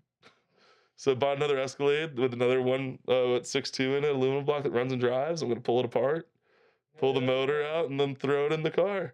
And Link EC is going to send the wiring harness and the little tablet and the ECU and everything. That's And good. What made you go Link? I mean, what doesn't make you go Link? I run a Link too, so I'm just So asking. like when I tell you I was looking at all the stuff and I mean like Heltech has a great product, Link has a great product. I mean there's tons of good engine stuff. I mean heck even in my idea of it I was thinking of a Fuel Tech because I run a Fuel Tech on my 500 horsepower Mazda Miata and I'm familiar with it. And so I was like there's all kinds of options out here. Let's consider them. And then just kind of like by process of elimination, good conversations with everybody that's run multiple options and knowing that I do want to build this car to be competitive and go for a license, I said I might as well just start learning on a Link because that's what I have to go to anyways in the future. So if I get a license, if I get there, when I get there is probably a better statement. But But that's the goal. that's the goal. That's the goal, baby. Yeah, That's cool. it is cool. I'm excited. Do you think it'll so like not to jump back on the chassis side of things, but like kind of what we were talking about bringing the weight out. When do you think you're ever gonna swap again chassis? 100%. Okay. It might be another It, 370 if I love it and it works and it's competitive and I've ruined this one, right? well, that's what I'm But saying though, because I think at some let's be point in realistic your about how long these competition journey you're cars gonna have to. last. How long do these cars realistically last? How many seasons do you get out of a pro car? So I'm at a point where I just did okay in my mind at Clutch Kickers. Didn't get on a podium once, was almost there twice. Got into, the top 8 in points, grade 8. That's a huge accomplishment for a series. First series I've ever entered to do that, But in reality, for me, what I know I could have done, and with some of the battles I lost that would have made all the difference, I was this far away from it, you know? Mhm. And then we're going to build the car just to get us enough, right? So the original idea was not do a quick change, was do slow change, was not build this LS motor. It was to have a stock one. It was to do that supercharger to get it from, 400 to 600 horsepower on the high end, and the motor's the wear portion. And then things just kind of escalated where I got really good deals on parts to build the motor up and got some really good deals on machining and stuff and some really good people I trust. And so now it just became this monster. And now I have a pro car. Like it's not a joke. Like I said it as a joke first. Like building a pro car, ha ha ha, because it's like gonna be better than my car. It's purposely built for this. I have a pro car. Like I looked at all the parts and I'm like, how did this happen? And I looked at my bank account and I'm like, where is the money? Oh my god, I'm broke. I'm financially ruined. I'm never gonna recover from this. Like, but that's drifting, baby. Well, the reason I brought up the fact of just The having to chassis. change chassis is Yeah. because most people say that. And whenever you go into the whole journey of building your first pro car or whatever, I could hate people it, dude. tell you to like future proof and like think about the chassis. Don't go. Most people tell you not to go with Z chassis because you will run out of weight problems. Like Yeah, you can't pull enough. But I like you just said. I mean, let's be realistic. How long do these chassis actually work? This chassis, this Or build last? Sorry. is gonna get me a license for sure. Okay. If I get the license in a year, 2 years, 3 years, I don't know how long it's gonna take. I don't know my ability yet in this car. I've never driven a high horsepower car drifting. It's just not a skill I have. I don't know. And because I don't know, I can't really measure it. But being realistic to myself and going, I know how aggressive I drive and how much I want this, I'm going to earn it pretty quickly. I think the car will still be together in one piece, hopefully, God willing, right? That I don't destroy the damn thing. I'll get my license and have a shot. And then if the car is withstanding and it's been competitive, we throw it at the first round. We have the money, we have the backing, we have the parts, we have the knowledge on that chassis to go, okay, we can do a full year, full season of FD Prospec or, whatever. Um, and if we do good, great, keep doing that. If we suck and it's clearly a chassis problem, it's not a Dustin problem, okay, we might need to switch chassis, right? But that car could get caved in the second day. I I don't think know. I don't know it's what to tell you. Like the winner's gearbox, if it doesn't get destroyed, gets to go in whatever new chassis. The axles get to go in whatever new chassis, most likely, because the same size, a lot of that stuff, right? So like I'm gonna get to reuse the motor as long as I don't destroy it. I'm gonna get to reuse a lot of things. So it's like, yeah, I'm building this extreme, ridiculous thing that I definitely won't know how to pilot correctly yet. But I know that going in. I'm not lying to myself. I'm not saying, oh, I'll master this instantly and just be good. No, I'm just gonna figure my way out through it. And hopefully at the end of the season, you start seeing me really come out of the shell and start going, yeah, I know how to drive this car. But I'm going to win some rounds before I figure that car out. I guarantee it. I'll end up on the podium. I feel it. I think they're great chassis. I think they're great to be I think the competitive in, Z's are even good. at the highest level. I've never Well, fully understood where people got the whole weight thing. Dude, like they weigh a lot. for one, yeah, but like Evan Shanks, he's got a fully carbon 370Z now, which is Yeah. a full pro car pretty much, and he's a TJ fucking did it weapon. too, didn't he? Yeah, that was just a, factory Z, which is honestly even more impressive because he kept up with some Yeah. crazy horsepower cars. But At a certain point, it's how do you want to stack your deck? Right? So Curtis really took time to just offer advice and say, hey, if you want to do well, we were sitting at literally a bar eating food, drinking. Paquin was there and Curtis was there, and they're talking, and they were like, no, if you really want to just have the formula, you throw an LS in it, you make your 600 horsepower, you put a good transmission, a good clutch behind it, you put it in S14 if you have the funds, and you go put WiseFab on it and go compete. Good suspension, the formula's there, the study's there, the knowledge is there. There's people you could hire people onto your team or ask for advice and you'll do well. And I'm like, but are the sponsors going to be there? Because I really don't want to afford it all by myself. yeah. And the 370Z got the attention of multiple sponsors over the 240. And I kind of wanted it more. I don't know if I sold it harder or whatnot, but it's what we got now. I mean, she is cut, she is sandblasted, every hole's filled, she's seam welded, stitch welded, everything's done. Yeah. It's ready for the subframe to get put in once that's made off of a jig, for the quick change, and then that goes in so I can measure stuff and the car gets put together. And then I Just pull it all Legos after apart and that, paint it once everything's fabbed up and Fuck yeah. put it back all together again, and I'll be at spring break OSW in March. Now, what did you say which pro-am you're going to be doing? I'm going to be doing Sorry. Klutch Kickers. Oh, so you're not going to do a pro-am? Like at all? So Klutch Kickers offers a license. Did that start this year? No, last year they gave it to Cabot. Oh. Cabot was third overall in the points I didn't know behind that became a licensing Andrew series. Grindle. Yeah. That's pretty sick. Yeah. I'm not sure what the future is going to hold, but I've been told that there will be a license available. I don't know if that's becoming one of the 10 series available. Interesting. I don't know what they need it in the South. Like we need another so series I announced besides for one series. East 10. East 10. I love you guys. Y'all do good. I'm just saying, Well, like, you've got East 10 and then you've people got have US to Drift drive Circuit. so far to East 10 just to do pro-am, and Yeah. like, oh, that would be so helpful. So yeah. East 10, US Drift Circuit, which I announced for, right? You've got Hot Pits. There's 10 of them. Hot Pits is all on the other side of the Oh country. no, I'm talking about like there's 10. Oh, you're talking about all There's of them. 10 Okay, feeders. sorry. There's 10 feeders to go into Prospec. Mm-hmm. So Klutch Kickers, I don't know if they're going to become one of them. I don't know if there's going to be 11. I don't know if somebody's no longer doing it. Yeah. But I've heard that they have a license to give out. Interesting. So that was just like never really made public. It wasn't. We didn't know until the last round. It was like Really? you could petition with a win at Klutch Kickers, but like to earn an actual license Why do you think they didn't for announce to, that at I don't all? think they knew. Oh. Yeah, I think it got like offered to them in conversations. I think that they saw the people that were coming out and the driver ethic and the talent, and Oh, that's interesting. yeah, Klutch Kickers dude showed up.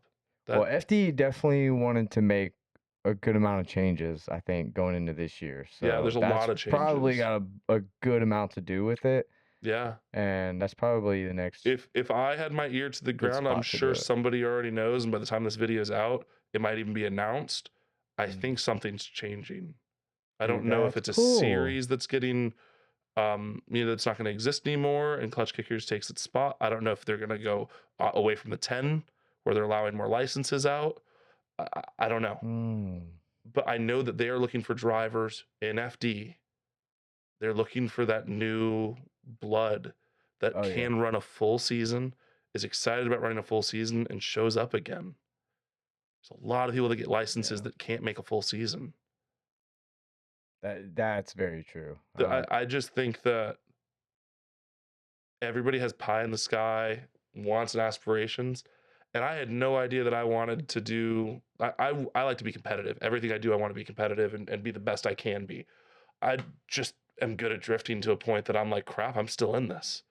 I'm still around and I'm still doing okay. Like I keep getting better and I keep doing things that I didn't think I could do or didn't know that I would have in my arsenal, and I can just go do it consistently. And I mean, I don't look great all the time. I make mistakes just like everybody else. I go run a tire way past where I should, but yeah, I'm out there and like making sure people experience it. My motor's down a cylinder and had a messed up trans, and I went out to give ride-alongs because they're still gonna have way more fun. I'm gonna throw more angle. I'm gonna throw a wider line than anybody else. That's what I want to do. That's what I think is fun. Come chase me out here, boys. What's up? This is the big wide line. This party line. Let's stack up. You know, let's have fun. Let's overthrow this angle so it looks like we're gonna cook it and just come out and just ride this wall. That's what's fun to me. I just want to keep having fun. How did the what? But you got to, I don't understand. I've never understood that. People that just want to have fun, but they go down the competition route. Competition's fun. But it's stressful. So pressure You makes literally diamonds, have to brother. be a person just like yourself with just like, I don't know how you're happy all the time. Like, for one, like, that's No, I go through a incredible. The lot. enthusiasm But that you yeah. have all the time. Like, I genuinely think you'd have to be that person to be able to have fun So in competition, even when you're not but you winning. already knew that. You already knew you have to be a freak to be that good. I know, and I'm not that freak. Not It's for okay. competition. That's That's okay. why I don't understand it. It's not That's all made I'm for saying. everybody. Yeah. There's a reason why there isn't a million TV channels of drifting. There's not 80,000 series. There's not 80,000 world champions that are different world belts and stuff like that, right? Drifting is an expensive, abusive sport on anything and everything touching it. It is corrosive. It destroys everything it touches. It just it just deletes stuff out of your bank account, you know? It's crazy, but I don't have more fun with my clothes on doing pretty much anything else. I get close jumping out of planes, I get close jumping off bridges. I get close, going doing fun stuff like that, riding a dirt bike over a fire, jumping dirt bikes, doing dumb stuff. I get excited, I enjoy it. I want my life to be on the extreme side of things all the time because that's where it's fun. But I'm willing to do all the dumb, mundane stuff for hours so I can have that fun too. Finding that balance, it's hard. But like, I sacrifice a lot to do what I do. Everybody does. Nobody has an easy ride. They're all fighting something. So But like, what makes all that? Because like that's what I try to see is what makes all that fight worth it if you're literally just there to have fun. Like obviously you want to win, but like yeah, because when the winning's balance fun. is I'm spending so much fucking money on a program and a car Yeah. to do this said fun thing when there could be the same fun had on a very So cheaper scale. Like, does that make sense? yeah, it does. I can't go play football again. Right? I'm in my Yeah, 30s. Okay. baseball baby. Yeah, I'm right right. there So with you. like Bulldogs too. So I played football in high school. Did really, really well. Freshman football team, was on varsity my freshman year. What Well, position did you play, by I the way? played 4 positions. I was played Ironman football. I was on the field the entire game, every game. Fuck, I was on both dude. special teams. I was on everything. I was a defensive end, lineman, What's up? tackle, guard, center. I was a backup center, a defensive end. I mean, everything. I wanted to be a tight end. That's what I wanted, but it's a skill position, you know? So, and I was big. I'm tall. I was only 152 pounds to 160 something pounds, but 6'3". And I wrestled, so like I could stop somebody. I could have good base, and I could swim through the line to find the quarterback. You know, had tons of fun. I can't go do that. I didn't pursue it into college, and I could have, right? So I stopped pursuing paintball at one point, and I had the opportunity to go on really cool teams and really cool adventures with that. I still played on a really big team, but like I got to professional, and then just I couldn't do it anymore. Played video games, and I was about to start streaming, then stopped. I was ranked caustic at the top 200 in the world for Apex Legends.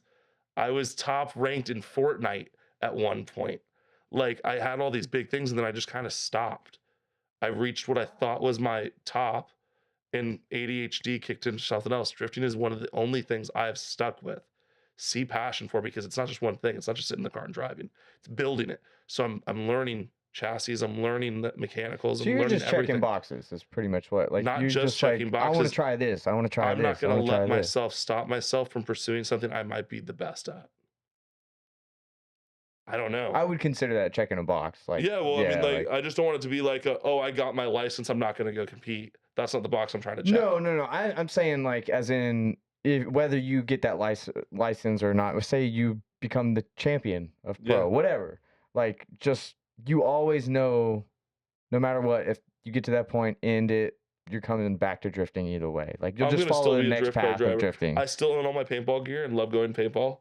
I just don't normally have time for it, right? I still play video games every now and then, but it's a time waster for me because there's no goal or competitiveness to it. This is why fun and competitive for me mixes so well. I am a goal-oriented person, and I will set goals for myself. I write a daily list of 20 to 30 things I'm gonna do that day. It could be as simple as you're making your bed, you're doing your laundry, to as complicated as you're writing 5 decks out in partnership proposals for this, reaching out and finding your point of contacts and going through and getting in contact with at least 2 of them. That could be my day, on top of go to your house that's being renovated that you're working on. Go weed the backyard so that you can physically see something's done. Every day I try to have something I can physically see, something measurable, something that's towards a larger goal. I set smart goals for myself every week, month, year.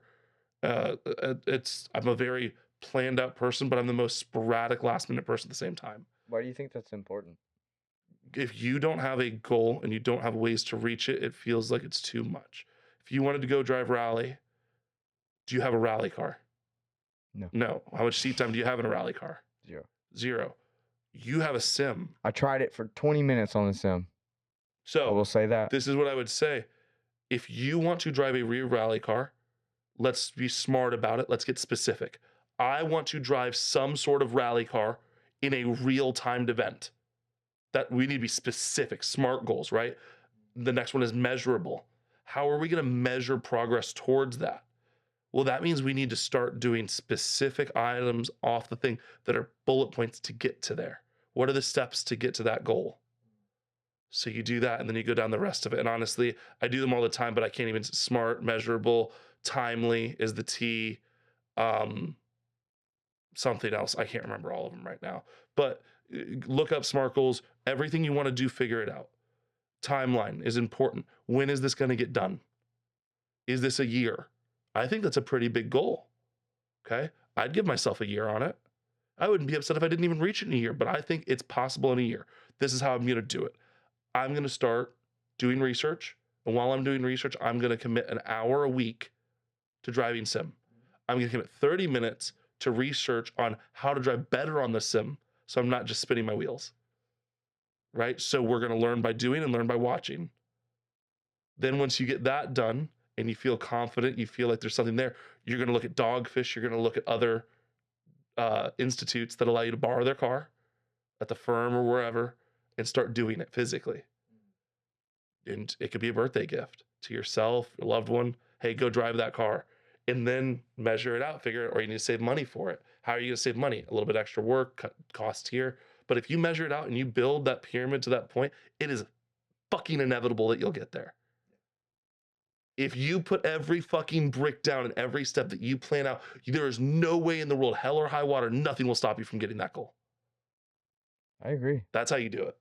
Now, no matter what the goal is, like, what if, or sorry, what do you think is the most complicated part of that process? Again, no matter what the goal is that people have, They don't know to why do plan they it. struggle with it? They look at a steak eating challenge and try to take it in 4 bites. Explain that a little. 24-ounce steak. You eat it all and it's free. Mm-hmm. Can you eat a 24-ounce steak in 4 bites? Fuck no. No, you're gonna be chewing forever, right? You're gonna gag, you're gonna throw up, you're not gonna be able to swallow it. But if I sit there and I meal prep that thing for you, and I take that amount of meat and chop it up into little bites, and we do it in a week, you eat that much. And then we get it down to 2 days. Then we get it down to a day where you've done it before, you know? It's almost like micromanaging yourself in a sense. I mean, building That's up a good example for that, actually. it's just the easiest way. Stop trying to take the biggest bite out of it in the world. There's certain things you can jump rungs on. Money helps, drive helps, being purely retarded and believing in yourself helps. You're gonna skip some rungs, and that's great. But you can't jump to the top of the pyramid if there's no ladder, there's no support system, there's no bricks laid. So what helps you the most? Planning, surrounding myself with people that are smarter and better than me in things that I don't know. I'll be the first one to raise my hand, and when I do not know something, I don't pretend I know it. I used to. I used to be a cocky little fuck, right? We all were. We all believed we knew everything was right. We told our parents, "You don't know what you're talking about." Yeah, of course. But in reality, once you start realizing that you're not the smartest guy in the room, but you can be the most productive, you could be the richest, you could be the most driven, and that's the person that they need. The smartest person might not ever become the CEO, but guess who the CEO hires to advise them? It's about your circle around you. And if your circle's not growing, you're not growing. If you're happy in that stage in life and everything's perfect, great, stay there. If you want to grow, start adding or start subtracting. So do you really pay attention to the people that you keep Sort in of. your I hang around a closest bunch of circle? idiots. Sort of. Because like you always hear people say like, you show me your friends, I'll show you your future. Yeah, that's And true. that's something that I honestly really believe in. So you can't look at one person to fix your life. You played video games, right? Yes, obviously, Okay. but I hate video games So nowadays. let's just look at it as a skill tree. Let's say you get 10 points to put into anything on this huge list. Everything from, height, physical appearance, income, intelligence, all this stuff. If you put one in everything, you're just an average person that's not ugly and you sort of get by in life, right? But let's say you go, okay, I want to gain intelligence. I need to hang around somebody that's intelligent to get more intelligent points, right? And maybe I might not be the intelligence, but I know I can ask them, just like your phone. You Google it, you YouTube it. I don't know how to do this, but I'm driven and willing enough to try. You show me a driven person that's willing to try, that's willing to watch a YouTube video, they can change a motor. They can build an aircraft. Would I jump in the aircraft the first time? Probably not. Okay. But like, you control all that, man. You're in control of everything. You're in control of your mindset. Yeah, you can have everything going wrong. Everything. Find the things you control. Allow yourself to have your feelings. It's okay. If that's crying or, anger or whatever, just constructively use it and then make goals and go after them. Things you can see, tangible stuff. That's what helps me. Oh, I agree. I If you totally don't, agree. but if you don't know the goal or you don't know how to start, it feels impossible. At what point in your life did you realize a lot of that stuff? I suffered with a reading disability that I still have. I have a rare form of dyslexia. Let me fuck that pib up. So I have a rare form of dyslexia, and I have decent intelligence, but what happens is I skip stuff and just kind of read past it, and like I'll miss the T on can't, right? Well, I was really good at math. You can tell me sort of round numbers, and I just know the answer. Like I can just figure it out, right? If I trust myself, if I just really think through it, I can do it all on paper too. But like I started sucking at math. Well, that was my thing. I was good at math. What the heck? But it was word problems because I couldn't read well. So then somebody was like, hey, I can read this to you because I was failing. I got held back, right? It took a whole year of sucking for someone to be like, Dustin, let me read this question to you? And I'd answer it perfectly. They're like, in the class, you're the first one to raise your hand. You're always willing to talk. You're a goofball. You're a center of attention kind of guy, right? But like, you know the stuff. You're right. But when it came to doing it on paper, it wasn't anxiety. It wasn't anything. I just couldn't fucking read. That's And then so I interesting. was fighting with that for years. And then eventually I just said, fuck it. Can somebody read this for me? Tired of this. Let me test out of this shit. Now you So I got meta did. glasses, they'll just read it for you. Yeah, they would, right? I mean, I learned how to read, so that helps. We finally figured it out. Yeah, so I mean, still sucks sometimes. Can't spell shit for shit. But yeah, like so that was like a big moment of like accept help.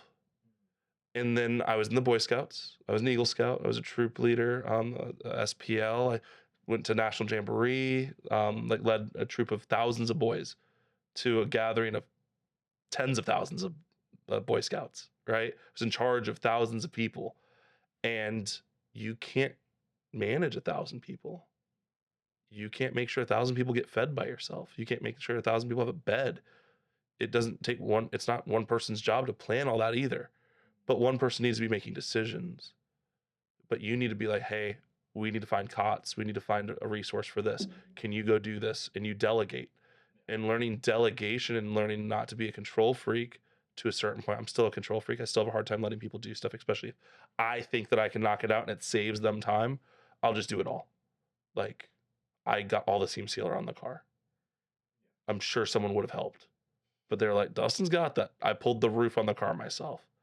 You know, when I needed help, absolutely. I was like, can you just hold this for 2 seconds? Oh, I'll get that done or I can do that. No. I'm doing it. It's okay.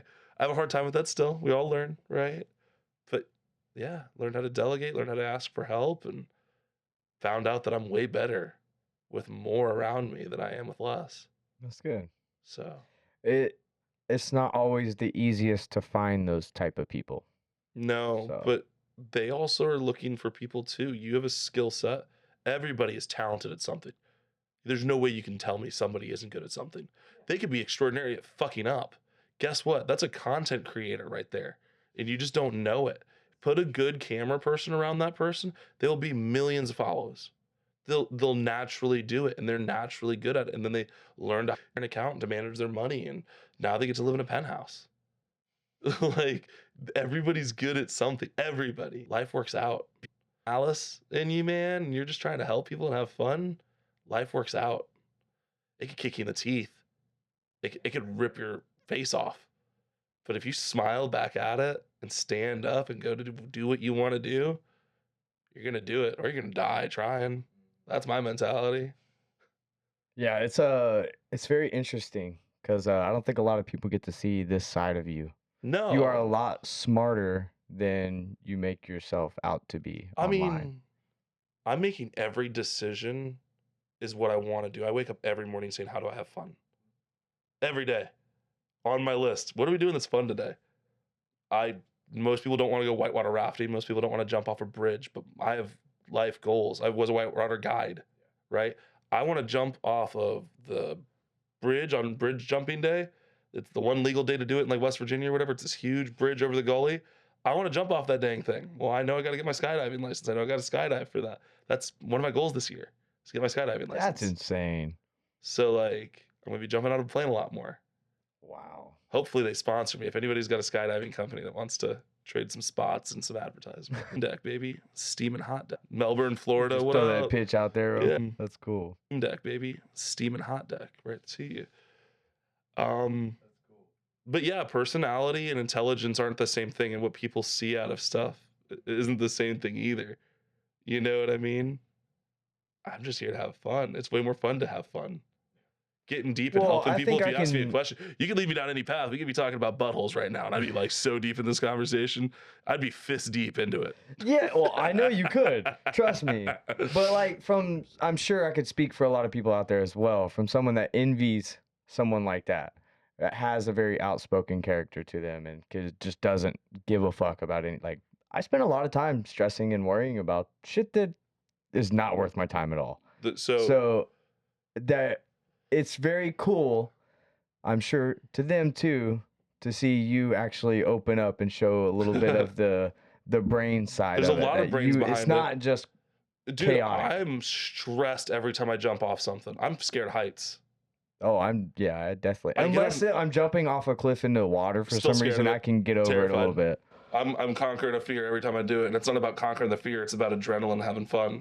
I'm never gonna conquer fear of heights. That's how you die. Right. Did you know you die when you fuck that up one time? Absolutely. Tight. That sucks. Thin margins here. Thin margins, but like high reward. I don't know. Could I have not jumped one more time and lived? That sounds way more preferable. And I'm fighting that internal monologue every time. I just better at like convincing myself to do what I want. You know, there's times where I hold my tongue in a meeting or in a negotiation, and you're like, I could rip this person up. And then you go, what is the benefit? That's maturity. That's wisdom, right? That's coming in with a little bit of more age. Dude, I used to just want to win every argument, win every fight. And then I see it in other people now, and I'm like, hey, how about we don't, it doesn't need to be like this. Yeah. Do that first day, you type that one message out, and you type it out, you delete it. You type it out again, something else, delete it again. And then you type go, it out, you know what, I you're don't just need like, to send this at all. you know what, fuck this. Put it right back in your pocket. Yeah, we all grow. That's the moment you're like, We all grow, right. but like, grow the right way.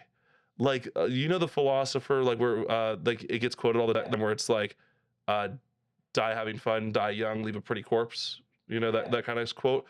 So there's a corpse, even though that's what he says, right? Or that said it. And he wasn't saying leave a young corpse, even though that's what he says, right? He's saying a young-minded corpse in a well-maintained body. If you are physically active and mentally keeping yourself busy, you're at your peak. You're at your peak at 40, at 30, at 20. You're the best you could be at that age. That's what he's saying. Don't commit yourself to ruining yourself. And if you have to go to an hourly job that you hate, work on bettering yourself. Don't just go to the hourly job.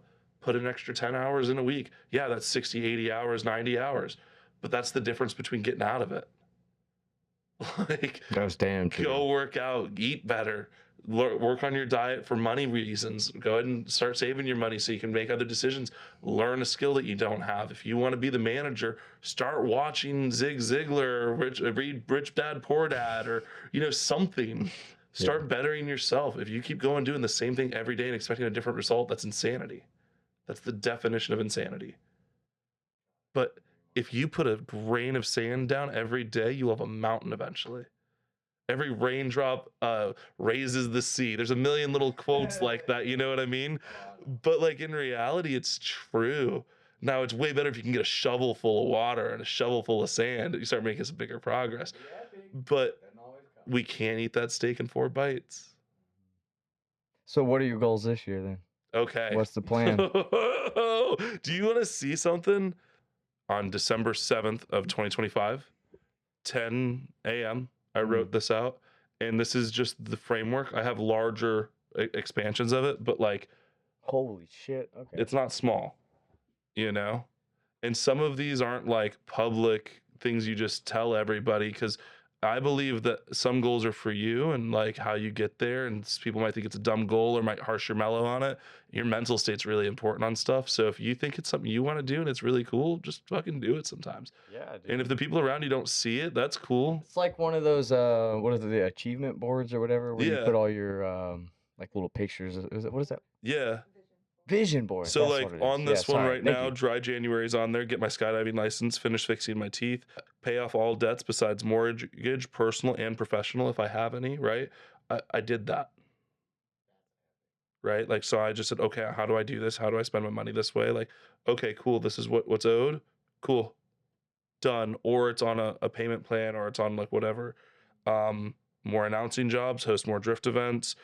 Start treating Dustin Motors as a real company as itself, not as an extra or a personality. So that means committing back to merchandise, branding, all that kind of stuff. Travel outside of America, not just Colombia. So like I've been to Colombia and I have plans to go to Colombia again. So I want to go outside of that. So preferably not South America. That would mean I want to go to Europe or Africa or Asia or Australia, something completely different. And then stuff with my Miata and just small things, big things, but just went around. A Klutch Kickers is on there. Build the LS370Z, reset wardrobe, go through everything and pare down in my entire house and collection of things. Like I'm trying to every year build and go through stuff, but then like this is what I was telling you. That's what I do in a day, and I send it to somebody. So if I'm having somebody that's going to be involved in my day, like my dad, for instance, I'm like, hey, dad, I need help on a Tuesday moving these fence panels. I can do it by myself, but it'd be smarter and way easier if we both do it. I'll grab you lunch, right? Yeah. And then everything else that I'm doing in that day, I write down and I send to that person. It's almost like helping yourself stay accountable. Yeah. Yeah, and then if they ask or follow up, I send them the completed one with all the check marks that are done on it for that when it's done. And so like my mom, I sent her one when I was cleaning her house and helping her with some stuff, and I sent my list, and she's like, how did that go? Did you get a hold of everybody? And on my done gets added to the, because everything that's check marked I put in the notes, and so everything that's done, everything get done gets added to the top list, so I don't forget about it. And then so everything that's done, everything I've accomplished, I can go into my tab and just scroll for hours. You should put your little bubbles in the notes, the actual notes. That way you can literally click them. Though they're in the note, I just copy and I bring to the top and put it in there, and then I put the check marks next to what's done, and then the ones that aren't done, I bring to the top. Yeah, no, like I'm saying, your notes will like literally do that inside the notes really? with the, if you put the little, like, go into your notes. Yeah. You're gonna learn something today too if you need this too. Just go to that list, I guess, whatever. Well, digging through your notes. That's kind of weird. It's okay. It's okay. Let me find a list that I'm cool with having out. Give me a second. Yeah, it don't really matter. All right. So if you just use that and then type it out, whenever you click it, it'll go to the bottom. So like. Oh, really? Is there a way after it's written to do it? Yeah, you just go through. Oh shit! Hell yeah, cool. Now, do you care if I click it? Yeah, click it. You're good. So if you click it, go to the very bottom. It's not set, so you'd have to change that setting. But usually it'll go to the very bottom of all the bubbles. Cool. And it'll be I'm gonna look into that. Same thing. But yeah, so you use that all the time. Hell yeah. So one of my goals this year on that list, which I'm sure you read, was social media, treating Dustin Motors, all that kind of stuff. What I've learned, and Josiah talked about it, and everybody else has talked about it, it's consistency posting. I said I'm going to post every other day, at least 5 times a week. And about 3 weeks ago, I said, nope, we're going to do it every day. So now I post every day. And I post test reels. Like that's my cheat code right now, is I post, when I have time to edit, I edit 2 to 3 things. And one that I know is a banger, I hold. So I don't need to wake up in the morning to post it that day. Like I could save that for another time. And then one that I'm like on the fence about, I throw in test reels to see how it does. And if it does good, like really good, I'll just repost from the test reel. Or I'll know that it does well and I'll repost it to everybody. And so that's interesting. I did a couple posts on the test reel stuff, but I had access to it on my personal account before the podcast, which was really weird to me. So I haven't tried it with the podcast at all. But I don't know. Yeah. I posted crazy. Smoking. Had a coolant pipe go off, so a bunch of steam was coming out. It just looked crazy.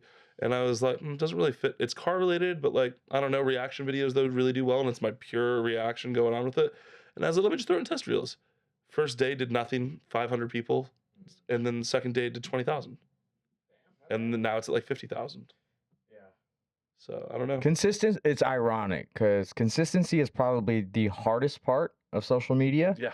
But it's also the biggest factor or the biggest key to success in a sense, or growing or whatever. Dude, not getting what is it? Demotivated or like discouraged is so hard with social media, because you'll do a couple million view video, a couple 100,000 view video, 10,000 view video, and you're like, what did I do wrong? And then you get 1,000 view video or an 800 view video, and you're like, what the fuck did I do? How do I suck so bad? This video is good. You watch the video 80 times, you're like, what did I do wrong? Where's the problem? You look at all the analytics. In reality, it just didn't hit. It's okay. Think about 800 people being in the room right now. They won't fit. Dude, if you're used to getting 10 views and oh my God, this one did 2, think of 2 good friends sitting there next to you. The one thing that kind of like I still deal with that to this day, and it sucks. Like you see the big number and then you see the small number, and you're like, "Fuck, man!" It blows you to pieces. Yeah. But one thing that David Patterson told me one time, you really only have to pay attention to the first hour after posting. Everything that happens after the first hour is everyone that actually gives a fuck. It's everyone that actually like cares to watch your content on a regular basis. It's anything after that hour is usually just a bunch of random people that are just on in the internet trying to find something to talk shit about or like looking for attention, whatever. Ignore all of them. All of it. Like after that hour, just don't even pay attention to it. Unless you want to just go back and comment just to keep engagement Bro, up and I went back and whatever. commented on this one guy. It was so funny. Dude was like, "You're an idiot. You must be a girl or something." He made it like about being a girl. And he's like, that's a steam, that's not smoke. And I'm like, well, technically anything vaporizing is smoke. So water vaporizing, you could call it smoke. Yeah. Yes, if you want to get technical, you could also call it steam. It is steam. I'm not disproving that. But you to come after me and then say that I'm as smart as a girl and calling girls dumb, whatever, calling me a ma'am, super weird. So I was like, are you trying to hit on me? That was my response to him. Like, he called me ma'am. I'm like, are you trying to hit on me? He goes, oh, like boomer raged. It got like upset and started going off. And then I was just like, Webster's dictionary says that steam or smoke is classified as this because I already knew the answer. So I put it in there and he's like, no, it's not. And I'm like, okay, just that guy. Just keep poking the bear. He's Fuck pissed. him. he lost sleep over it, I'm sure. Like, and that's hilarious to me because why? It's the internet. It's not that serious. Living rent free in people's heads. That's crazy. Brother, I'm gonna start collecting rent at this point. I gotta build, brother. I gotta make some money. So one thing I wanted to say was we talked about this about 2 years ago. Okay. You were doing this and it was kind of fletchling still and growing and stuff like that. You had your split with your partner way back in the day and all that kind of stuff. No one's interviewed you.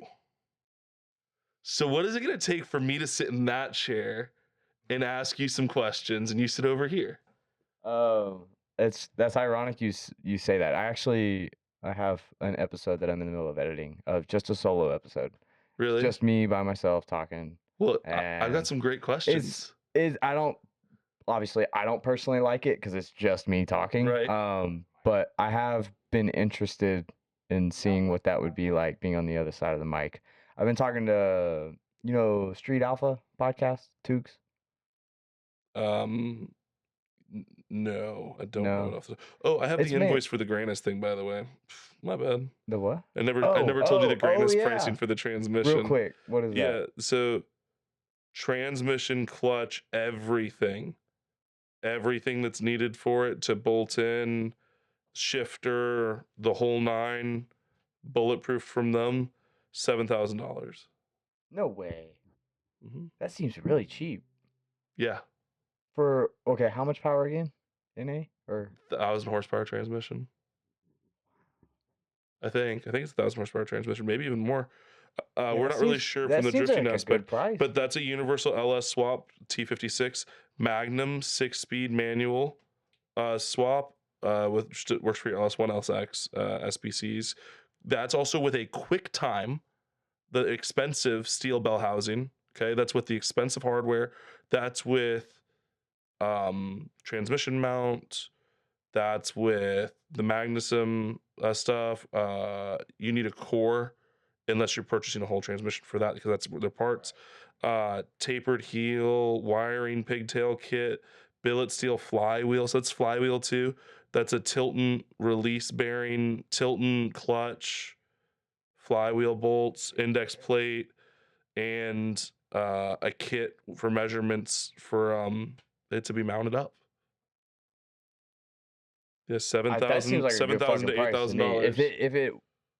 If it performs well this year, I think that'll do really well at that price point for drifting. Yeah, and that's the whole kit, so it could be cheaper. And you can go to their website, Granas's website, and check them out. It's an orange super, you can't miss it.